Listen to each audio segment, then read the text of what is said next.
হতাশা মাদক দিয়ে দূর হয় না। হতাশা দূর হবে, বলে দিব, তিনটা জিনিস, মাত্র তিনটা। কয়টা ভাই? এক, 5 ওয়াক্ত নামাজ। এক কি? নামাজে আপনি অজু করে সেজদা দেন, ইনশাল্লাহ আপনার মনে প্রশান্তি না আসলে আমাকে এসে বলেন যে আসে না। চোখের পানি, মনের আবেগ যা আছে আপনার ভিতরে, কষ্ট, দুঃখ, যন্ত্রণা, সব আল্লাহকে ঢেলে দিবেন ইনশাল্লাহ।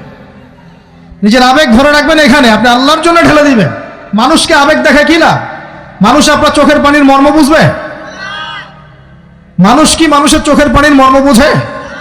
আপনার পিতা যদি মারা যায়, আমার কাছে এসে দোয়া চান, কান্নাকাটি করে, আমি দোয়া করতে পারবো, কিন্তু আমি কিন্তু আপনার ফিলিংসটা বুঝতে পারবো না। আপনার অনুভূতি কে বুঝতে পারবেন? আল্লাহ পাক আপনার ঘাড়ের রগের চেয়েও কাছে আছেন। সুবহানাল্লাহ, সুবহান। আল্লাহ পাক ঘাড়ের রগের চেয়ে কাছে আছে। গতকালকে বাংলাদেশের একজন বরেণ্য আলেমের সাথে একটা কনফারেন্সে ছিলাম। উনি বলছিলেন যে এক ব্যক্তি, এটা শোনেন, এক ব্যক্তি খুব তার শখ যে তিনি সাহাবীদের মতো নামাজ পড়া শিখবেন। কথা বুঝতে পারছেন? সাহাবীদের মতো নামাজ শিখবেন। তো একজন বরেণ্য আলেমের কাছে এসেছেন, এসে বলছেন যে আমাকে সাহাবীদের মতো নামাজ শিখিয়ে দেন। তখন সেই আলেম আরেকজন আলেমের সন্ধান দিয়েছেন, যে তুমি তার কাছে যাও, তিনি শেখাবেন। তো সেই ব্যক্তি একটু অবাক হয়েছেন, কারণ যাকে প্রশ্ন করেছিলেন তিনি অনেক বড় মুহাদ্দিস, আর যার কাছে পাঠানো হচ্ছে তিনি অত বড় মুহাদ্দিস নন, কিন্তু আবেদ, আমল করেন। তাকে গিয়ে বলছেন উনি আমাকে পাঠিয়েছেন সাহাবীওয়ালা নামাজ শিখিয়ে দেন। তখন তিনি বলছেন ঠিক আছে, সুন্দর করে ওযু করে আসো, সুন্দর করে ওযু করে আসো। ওযু করার সময় খালি খেয়াল রাখবা যে আমি ওযু করছি শুধু আল্লাহর সন্তুষ্টির জন্য। কি খেয়াল রাখবেন? ওযু করছি শুধু আল্লাহকে রাজি খুশি করার জন্য ওযু করছে, আর কোনো উদ্দেশ্য নাই আমার। ওযু করতে যাচ্ছে, তিনি আবার বলছেন দাঁড়াও, শুধু আল্লাহকে রাজি খুশি করার জন্য ওযু করো। আবার শুরু করছেন, আবার বলছেন শোনো, শুধু আল্লাহকে রাজি খুশি করার জন্য ওযু করো। এভাবে বলতেই আছেন। নামাজে দাঁড়িয়েছেন, দাঁড়ানোর আগে বলছেন শোনো, শুধু আল্লাহকে রাজি খুশি করার জন্য নামাজ পড়ো। বলতেই আছেন। এক পর্যায়ে সে ব্যক্তি নামাজ শুরু করলো, নামাজে মনোযোগ এদিক ওদিকে যায়, আর তার মাথায় এটা আসে, এই শুধু আল্লাহকে রাজি খুশি করার জন্য আমাকে নামাজ পড়তে হবে, শুধু আল্লাহকে রাজি খুশি করার জন্য নামাজ পড়তে হবে। এই চিন্তা তার মনের মধ্যে ঘুরপাক খাচ্ছে। এভাবে নামাজটা সে শেষ করে চিন্তা করছে যে নামাজ তো পুরোপুরি মনোযোগ দিতে পারলাম না। বারবার মাথার মধ্যে এরকম চিন্তা আসছে, আল্লাহ আমাকে তো মাফ করে দাও, নামাজটা আমার মনে হলো না ঠিক মতো।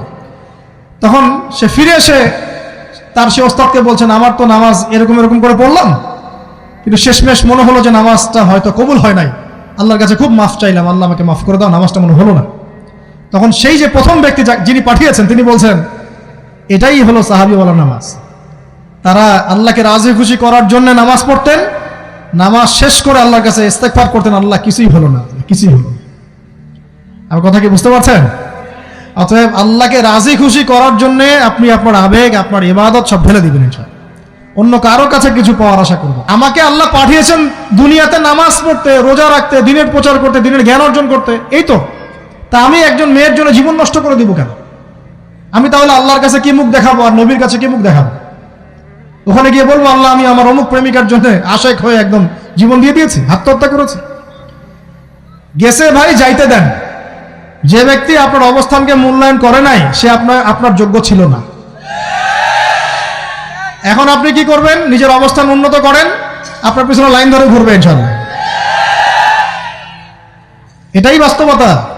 দুনিয়া খুব খারাপ জিনিস। মানুষের অবস্থানকে মূল্যায়ন করে, মানুষের অবস্থানকে মূল্যায়ন করে, কিন্তু আল্লাহ রাব্বুল আলামিন আপনাকে সর্বাবস্থায় ভালোবাসেন। আলহামদুলিল্লাহ।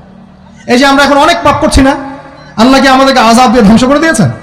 আল্লাহ পাক এখনো আমাদেরকে ভালোবাসেন, রহম করেন, আল্লাহ পাক অপেক্ষা করছেন কখন তওবা করবে, আমি তওবা কবুল করব। এই কখন আমার বান্দা খালি একবার বলে আস্তাগফিরুল্লাহ, আল্লাহ পাক সাথে সাথে মাফ করে দেবেন ইনশাআল্লাহ। আর সেই আল্লাহকে ভুলে আপনি কার পিছনে ছুটছেন? আমরা কিন্তু নিয়াত করতে পারি ভাই যে আমরা যারা ওয়াজ শুনলাম জীবনে কোনোদিন সিগারেটে হাত দিব না ইনশাআল্লাহ। রাজি আছি ভাই? অন্য বড় বড় জিনিস তো বহু দূরের কথা। আচ্ছা, অনেকে রাজি হয় নাই কেন? আপনারা কি অলরেডি আসক্ত? আমি অনেক ভাইকে দেখেছি মাশাআল্লাহ ইফতার খুলেই একদম বেনসন টানা শুরু করে। হ্যাঁ, এটা যে হারাম আপনাদের কেউ ওয়াজ করে শোনায় নাই? এটাকে কি মনে করেন আপনারা, হারাম না হালাল? কেউ বলেছে মাকরু, নাকি মাকরু ফতোয়া দিয়েছে? মাকরুহ শব্দের অর্থ জানেন আপনি? মাকরুহ শব্দের অর্থ কি একটু শোনেন।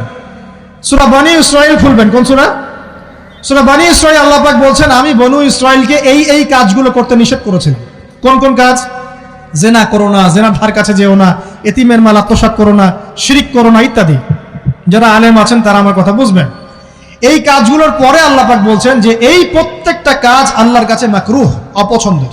কিসের? অপছন্দ। আর এটাকে আপনি সহজ মনে করছেন?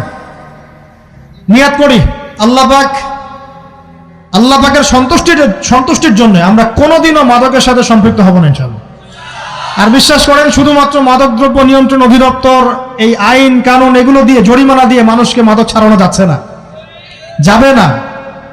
কেন যাবে না এটা আপনারা খুব ভালো করেই জানেন, আমি বলতে চাচ্ছি না। অনেক সময় মাদক বিরোধী কনসার্ট করে মানুষ, মাদক বিরোধী কনসার্টে ওঠার আগে এক বোতল ডাইল খেয়ে আসে আগে। এগুলো কি বাস্তব কথা বলছি না অবাস্তব কথা বলছি? আমাদের যুবক ভাইরা কোশ্চিন কালেও মাদকের ধার কাছে যাবেন না ইনশাআল্লাহ। একটা হাদিস খালি মনে রাখেন, এই হাদিসটা মনে রাখেন। নবী সাল্লাল্লাহু আলাইহি ওয়াসাল্লাম বলেছেন, কেউ যদি মাদকদ্রব্য সেবন করে তার 40 দিনের নামাজ কবুল হবে না। সিগারেট একটা খেয়েছি, 40 দিন নামাজ নাই। এরপর যদি সে তওবা করে আল্লাহ মাফ করে দিবেন। আবার যদি মাদক খায় আবার 40 দিন কবুল হবে না। যদি আবার তওবা করে আল্লাহ মাফ করে দিবেন। আবারও যদি খায় আবারও 40 দিন কবুল হবে না। আবারও তওবা করলে আল্লাহ আবার মাফ করে দিবেন। চতুর্থবার সে যদি মাদক খায়, আল্লাহ রাসূল সাল্লাল্লাহু আলাইহি ওয়াসাল্লাম বলছেন, আল্লাহ পাক কিয়ামতের মাঠে তাকে তিনাতুল খাবাল পান করাবেন। কি পান করাবেন? তিনাতুল খাবাল। সাহাবীরা বললেন, ইয়া রাসূলুল্লাহ, এটা কি তিনাতুল খাবাল? কি?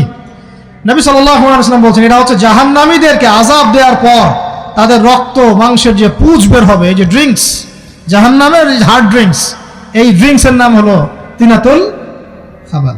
আল্লাহ পাক আমাদের সবাইকে মাদক থেকে বাঁচিয়ে রাখেন। আমল হচ্ছে কোরআন তেলাওয়াত। যে ব্যক্তি কোরআন তেলাওয়াত করতে পারে নিয়মিত, তার মনের মধ্যে এই হতাশা, এই ভীরুতা, এই কাপুরুষতা কিচ্ছু আসবে না ইনশাআল্লাহ। আমি গ্যারান্টি দিচ্ছি আপনাকে, হতাশা আসবেই না আপনার মনে যদি আপনি কোরআন বুঝতে পারেন। কোরআনের একটা আয়াত নিয়ে কোনো সময় দেখা যায় 2-3 ঘন্টা সময় পার হয়ে যাচ্ছে, আয়াতটা ছেড়ে সামনে যেতে পারছি না। কোরআনের ভিতরে ঢুকলে আপনি দুনিয়ায় ভুলে যাবেন কি হচ্ছে আশপাশে। আমি এমন অনেক আলেমকে দেখেছি যে একটা বই, পাতলা একটা বই, আরবি বই নিয়ে পড়া শুরু করেছেন, ওই যে ফজরের পরে জোহরের ওয়াক্ত হয়ে যাচ্ছে, বইটাই শেষ করতে পারেননি। বুঝতে পারবেন না, যখন আপনি ইলমের ভিতরে ঢুকে যাবেন, কোরআনের ভিতরে, হাদিসের ভিতরে, আপনার দুনিয়ার খেয়ালই নাই। একজন আলেম, তিনি এক রাত্রে একটা বই লিখেছিলেন, চটি বই, এক রাত্রের মধ্যে। বলা হচ্ছে, তার সম্পর্কে বলা হচ্ছে যে রাতের খাবার তাকে দেয়া হয়েছে যে আপনি এটা খেয়ে নেন। তো খাবারটা পাশেই আছে, খাবারটা খাবো, এটা লিখে খাবারটা খাবো, এরকম তার চিন্তা ছিল। ফজর হয়ে গেছে, বই লিখাও শেষ, খাবার এই অবস্থায় পড়ে আছে, ডুবে গেছেন ভিতরে, খাওয়ার মাথায় তার খেয়াল নাই। এরকম হয়। একজন মনীষী, বিখ্যাত মনীষী, রিয়াদুস সালেহিন কিতাবের রাইটার, সংকলক আল্লামা নববী রাহিমাহুল্লাহ, এরকম সারা রাত চলে গেছে, পাশে 2টা খেজুর, ওই 2টা খেজুর খাওয়ারই সময় পান। হাদিস নিয়ে গবেষণা করতে রাত পার হয়ে গেছে। আমি বলতে চাচ্ছি, যখন ইলমের ভিতরে, কোরআন হাদিসের ভিতরে ঢুকে যাবেন, আপনার দুনিয়ার খেয়াল আপনার চলে যাবে ইনশাআল্লাহ। এই টেনশন, হতাশা, এই সেই বাদ, তখনই আল্লাহ পাক আপনাকে তার পক্ষ থেকে রহমত দিবেন, বরকত দিবেন, আল্লাহ আপনার দুনিয়ার কাজগুলো করে দিবেন ইনশাআল্লাহ। তখন দেখবেন কেউ আপনার দুনিয়ার ওই কাজটা করে দিয়েছে, কেউ ওই কাজটা করে দিয়েছে, কেউ বাসায় খাবার পাঠিয়ে দিয়েছে, আল্লাহ পাকই এগুলো করাই দিবেন ইনশাআল্লাহ। তো প্রিয় ভাইরা, মাদকে যাবো না আল্লাহর কাছে আসবো? 2 নাম্বার কোরআন তেলাওয়াত, 3 নাম্বার আল্লাহর জিকির। 3 নাম্বার কি ভাই? আল্লাহর জিকির। চলতে ফিরতে সব সময় মুখ চলতে থাকবে, মুখ না চললেও মনে মনে মন তাজা থাকবে, মনে মনে জিকির হতে থাকবে। মনে মনে জিকির করতে পারেন? মুখ নড়বে না, কিন্তু মনে মনে আপনার একটা জিকির হতে থাকবে, সুবহানাল্লাহ ওয়া আলহামদুলিল্লাহ, লা ইলাহা ইল্লাল্লাহ, আল্লাহু আকবার। পারা যাবে? পারে। মানুষের মন কখনো চুপ করে থাকে না, কিন্তু মানুষের মন অলওয়েজ কিছু না কিছু চিন্তা করতে থাকে না, যতক্ষণ না ঘুমায় মানুষ। তো প্রিয় ভাইরা, বেশি বেশি জিকির করবো, সুবহানাল্লাহ, আলহামদুলিল্লাহ, লা ইলাহা ইল্লাল্লাহ, আল্লাহু আকবার, লা হাওলা ওয়ালা কুওয়াতা ইল্লা বিল্লাহ, এগুলো চলতে থাকবে। আল্লাহ পাক তৌফিক দান করুন, আমিন। আমরা আমাদের সমাজে যুবকদেরকে এরকম টিকটকে দেখছি, অনলাইনে আসক্ত দেখছি, জেনায় আসক্ত দেখছি, পর্নোগ্রাফিতে আসক্ত দেখছি। আমরা দেখছি আমাদের যুব সমাজকে মাদকে আসক্ত, কিশোর গ্যাংয়ে আসক্ত। এইগুলো কি আমাদের কাম্য ছিল ভাই? আমাদের কাম্য ছিল? এই অবস্থায় কি যুব সমাজ আল্লাহ পাকের দ্বীনের পতাকা হাতে নিয়ে আল্লাহর জমিনে দিন কায়েম করতে পারবে কিনা একটু আমাকে উত্তর দেন দেখি। এখন এই অবস্থায় পারবে? অতএব অবস্থার উন্নতি করতে হবে কিনা? উন্নতির জন্য রাজি আছে কিনা ইনশাআল্লাহ? আমরা চাই কি আল্লাহ পাকের দিনটা আল্লাহর জমিনে প্রতিষ্ঠা লাভ করুক, আল্লাহর দিন সবার ঘরে ঘরে পৌঁছে যাক, আল্লাহ পাকের দিনের যে সৌন্দর্য সবাই সেটাই, এই সৌরভটা সবাই পাক। আমরা চাই কিনা সমাজে শান্তি প্রতিষ্ঠা হোক, আবার সেই রাসূলের মতো যুগ চলে আসুক? আমরা চাই কিনা? অতএব আমাদের সবাইকে যৌবনের এই প্রলোভনগুলো থেকে বেরিয়ে এসে আল্লাহ পাকের ইবাদতে আত্মনিয়োগ করতে হবে। আল্লাহ পাক আমাদের সবাইকে তৌফিক দান করুন, বলি আমিন। আমাদের সবাইকে আল্লাহ রাব্বুল আলামিন কোরআন এবং হাদিসের গভীর জ্ঞান অর্জন করার তৌফিক দান করুন, বেশি থেকে বেশি ইবাদত করার তৌফিক দান করুন। আল্লাহ পাক সবাইকে হারাম সমস্ত রিজিক থেকে বাঁচিয়ে রাখুন, জেনা, ব্যভিচার এবং নারীর ফিতনা, মাদক থেকে আল্লাহ বাঁচিয়ে রাখুন। আল্লাহ পাক আমাদের সবাইকে হালাল রিজিক, হালাল সম্পর্ক যথেষ্ট করে দিন। আল্লাহ পাক আমাদের সবাইকে যেন দিনের দাওয়াতের মেহনত করার তৌফিক দান করেন এবং আলেম ওলামার সাথে পরামর্শ করে দিন শেখার এবং বোঝার তৌফিক দান করেন। যুবতী দিনী বোনদের জন্য, এখানে বোনরা আছেন না? আছেন কি না? দিনী বোনরা আছেন? একটা নসিহত দিনী বোনদের জন্য আমি একটা নসিহত করতে চাচ্ছি, একটা নসিহত। আমার এই একটা নসিহত একটু মন দিয়ে শুনুন প্রিয় দিনী বোন। রাসূলুল্লাহ সাল্লাল্লাহু আলাইহি ওয়াসাল্লাম আমাদের দিনী বোনদের জন্য জান্নাতে যাওয়ার একটা ফর্মুলা বলে দিয়েছেন। আমি কি বলবো সেটা? আচ্ছা, রাসূলুল্লাহ সাল্লাল্লাহু আলাইহি ওয়াসাল্লাম বলেছেন আমাদের দিনী বোনেরা, আমাদের মায়েরা, এই নারী জাতি মাত্র 4টা কাজ করলে জান্নাতের যে কোনো দরজা দিয়ে ইচ্ছা প্রবেশ করতে পারবেন। খুশি হন নাই? কয়টা কাজ? মাত্র 4টা। এক, যদি আমাদের দিনী বোনেরা 5 ওয়াক্ত নামাজটা ওয়াক্ত মতো পড়ে, আল্লাহ পাক তৌফিক দান করুন, বলি আমিন। 2 নম্বর, যদি তারা রমাদান মাসের রোজাটাকে ঠিক মতো আদায় করতে পারে। 1 নম্বর 5 ওয়াক্ত নামাজ ঠিকঠাক আদায় করা, 2 নম্বর রমজান মাসের সাওম রাখা, 3 নম্বর তাদের লজ্জাস্থানের হেফাজত করা, মানে শরঈ পর্দা মেনটেন করা, শরঈ পর্দা মেনটেন করা। এবং আমি বলে দেই, চেহারাটা আপনাদের পর্দার অন্তর্ভুক্ত। এটা নিয়ে অনেক বাকবিতণ্ডা হয় না সমাজে, চেহারা দেখানো যাবে কি যাবে না ইত্যাদি। চেহারা আপনার পর্দার অন্তর্ভুক্ত বিষয়, ফুল স্টপ। এর উপরে ফতোয়া অনেকভাবে দিচ্ছে, কিন্তু বরেণ্য উলামায়ে কেরামের কিতাবগুলো ঘাটাঘাটি করেন, তাদের ফতোয়া হচ্ছে চেহারা আপনার পর্দার অন্তর্ভুক্ত বিষয়, চেহারা ঢেকে রাখবেন। আল্লাহ পাক তৌফিক দান করুন। চোখ থাকবে খোলা, ঠিক আছে।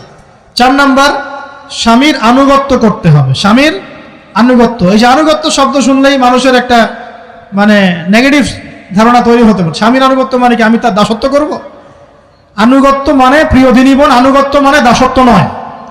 আনুগত্য মানে কোরআন সুন্নাহর যে বিধানগুলো আপনার স্বামী আপনাকে পালন করতে বলবে, আপনি সেগুলো করবেন, আপনি করতে বাধ্য।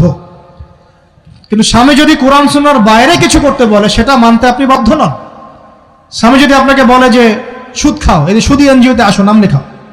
স্বামী যদি আপনাকে বলে যে আসো বেপর্দায় বাইরে যাই, সাজুগুজু করে বের হও, চলো ঘুরে আসে বেপর্দায়। স্বামী যদি বলে দেবরকে একটু খাবারটা দিয়ে আসো, আমার অফিসের কলিগ আসছে, খাবার পরিবেশন করো, আসো ডাইনিংয়ে আসো। এই যে হারাম কাজ, বেপর্দার আদেশ করছে, সুদের আদেশ করছে, আপনি সেগুলো পালন করবেন না। কিন্তু হালাল বৈধ যে কোনো বিষয় আপনি স্বামীর আনুগত্য করবেন, এটা আপনার উপর ফরজ। এই 4টা কাজ যদি আপনি করতে পারেন, জান্নাতের যে কোনো দরজা দিয়ে ইচ্ছা আপনি প্রবেশ করতে পারবেন ইনশাআল্লাহ। আল্লাহ পাক আমাদের দিনী বোনদেরকে এই 4টা কাজ করার তৌফিক দান করুন। আমাদের সবাইকে আল্লাহ পাক জান্নাতের জন্য কবুল করুন, বলি আমিন।